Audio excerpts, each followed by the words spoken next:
is organized on behalf of my association.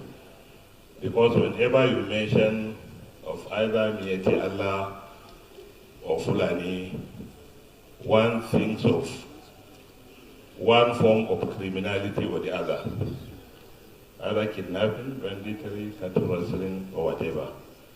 So I stand here before you today as the National President of Mieti Allah Cattle Breeder Association, an association that was established in 1986, an association that has His Eminence the Sultan of Sokoto as the Chairman Board of Trustee, and four other respected northern traditional rulers, the Emir of Kano, Zazzau, Kazana, and Lamid of Adama, and the other Board of Trustee members. It's a peaceful association, and our members are peaceful. We are all over the country. You can find our offices in all the 36 states and FCT. You can find our offices in all the local governments across the country. We are the only democratic pastoralist group in the country.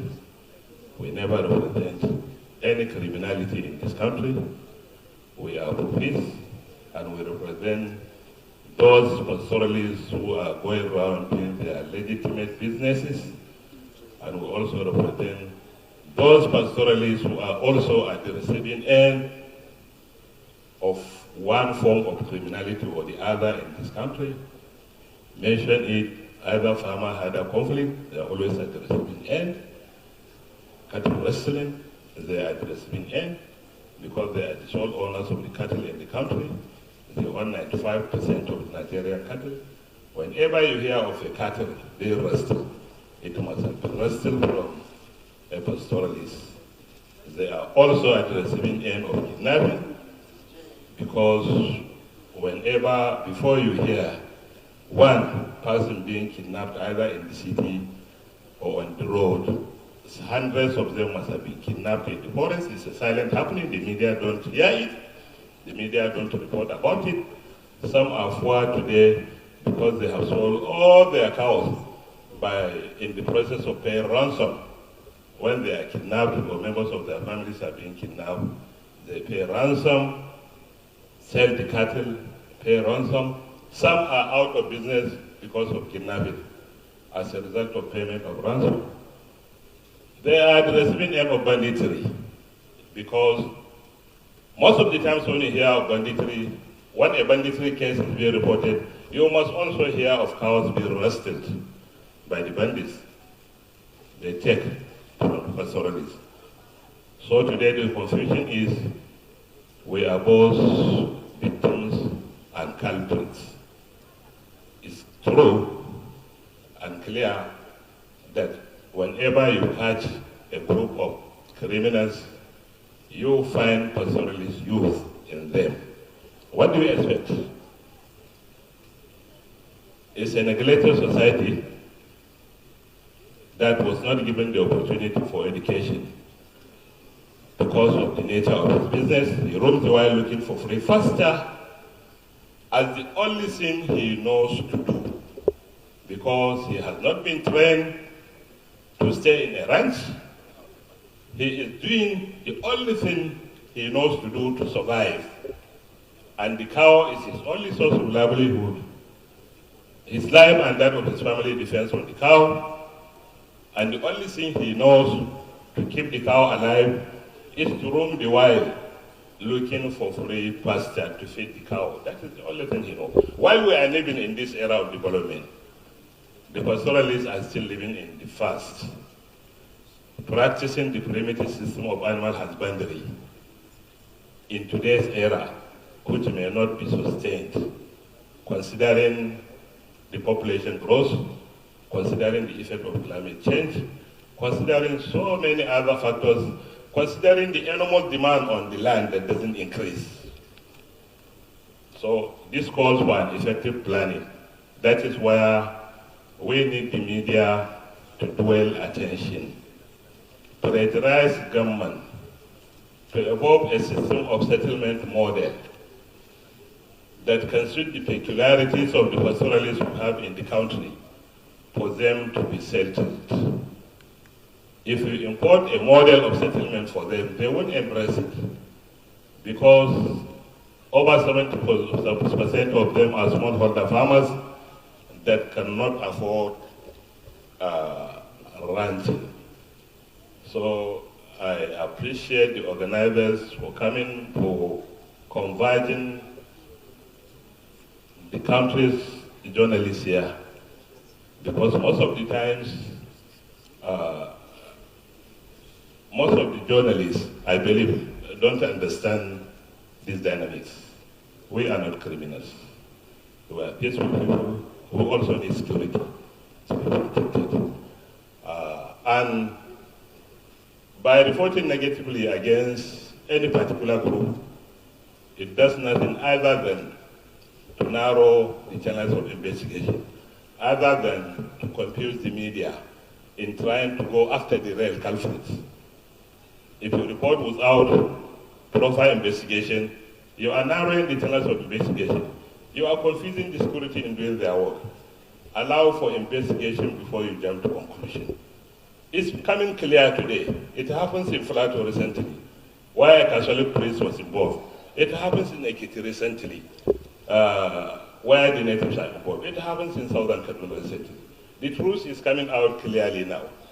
Let the media have ethics. Let the media be fair in their presentation. Let the media be balanced. This very important gathering, I believe, it will, at the end, it will create a single focus for the media to perform as the first estate of the realm in general. But to me, as far as security is concerned, the media is supposed to be the second estate of the realm because next to security is the media. You have a very important role to play in ensuring security in the country. You have a very important role to play in ensuring the economic progress of the country. Because of the time factor, I will stop here. Mete Allah Cattle Breeder Association is the only democratic authority group, and we have two Mete Allahs to clear here. This is Magban, there is another Mete Allah Cattle Body. For the media to differentiate between the two. Thank you very much.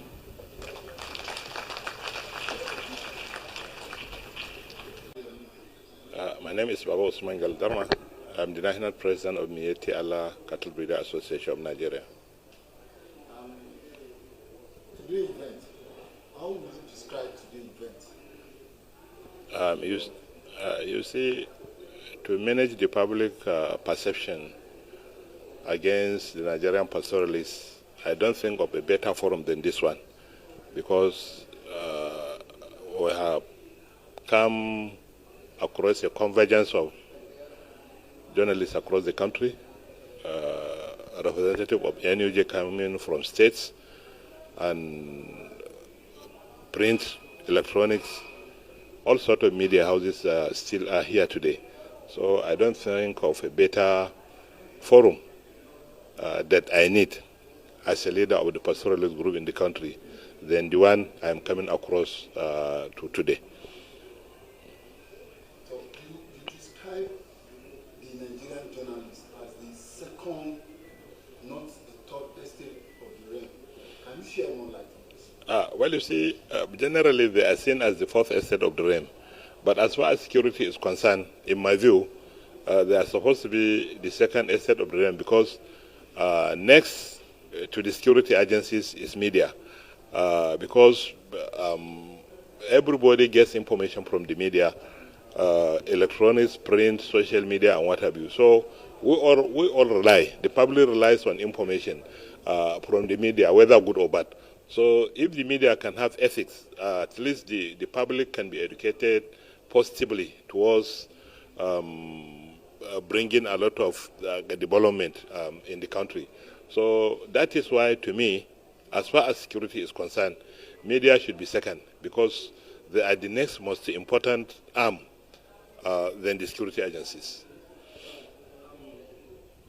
If you want to include statement, how can you convince Nigerians that the ATL, Magban, and other organizations behind all this insecurity that people have been accusing you of? How can you convince Well, you see, most of the accusations are baseless because even before proper investigation is being conducted, some of the media houses jump to conclusion and allege the pastoralists to have perpetrated whatever it is. And most of the times when things happen, take for example what took place in Mangu the last time, you see most of the electronic media that were there, their stories were lopsided because they aired from the other side without balancing from the other side. So these are some of the issues. So the pastoralists in Nigeria are at the receiving end of everything that I said on the podium because they are at the receiving end of farmer-herder conflict. They are also at the receiving end of kidnapping and cattle rustling. Coming to cattle rustling, there are 95% owners of the cattle in the country. So whenever you hear of cattle being wrestled, that cattle must have been wrestled from a pastoralist. And coincidentally, it must have been wrestled from a Fulani man. Because the coincidence is that the owners of the cattle in the country are coincidentally all Fulanis. And they are coincidentally